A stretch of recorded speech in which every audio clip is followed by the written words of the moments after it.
ពីទម្រង់របស់ម៉ូគូលទឹកហើយនឹងការបង្ហាញអំពីសម្ព័ន្ធអ៊ីដ្រូសែននៅក្នុងម៉ូគូលទឹក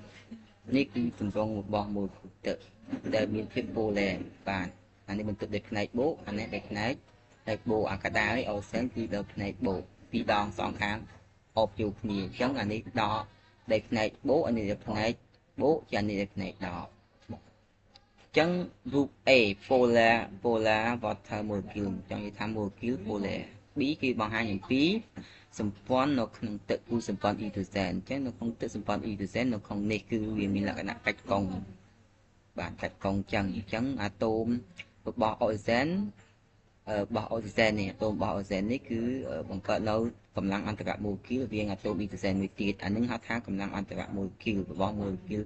2បាទគឺយើងហៅថាកម្លាំងសម្ព័ន្ធអ៊ីដ្រូសែនដែលយើងតាំងដោយចុចបាទគឺវាមានទម្រង់ងាកងក់ចឹងប៉ុន្តែនៅក្នុងទម្រង់ទឹកកកបាទ hydrogen bonding in solid water មានថាទម្រង់របស់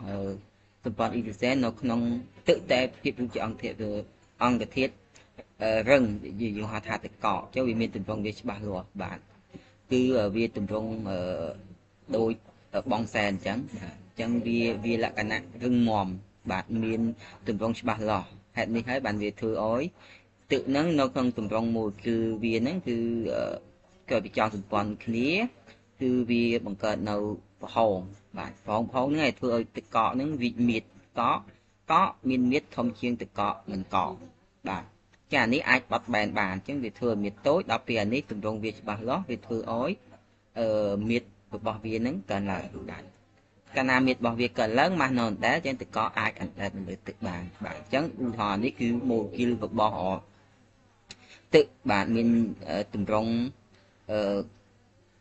បែបហ្នឹងបាទហើយចងមួយម៉ូលេគុលទឹកមួយទៀតមកបាទអញ្ចឹងវាបង្កើតជាទម្រង់ច្បាស់លាស់បាទនេះអានេះគេហៅមុខ1មុខ2មុខ3មុខ4មុខ5មុខ6បាទអញ្ចឹងវាធ្វើមានប្រហោងទាំងនេះចានេះប្រហោងប៉ុណ្នេះធ្វើឲ្យទឹកហ្នឹងហាក់បីដូចជាវិមាត្រកាលណាវិមាត្រម៉ាស់នៅដែរវាធ្វើឲ្យម៉ាស់មាត្រវាតូចធ្វើឲ្យទឹកកកអណ្ដែតបាទនៅក្នុងទឹក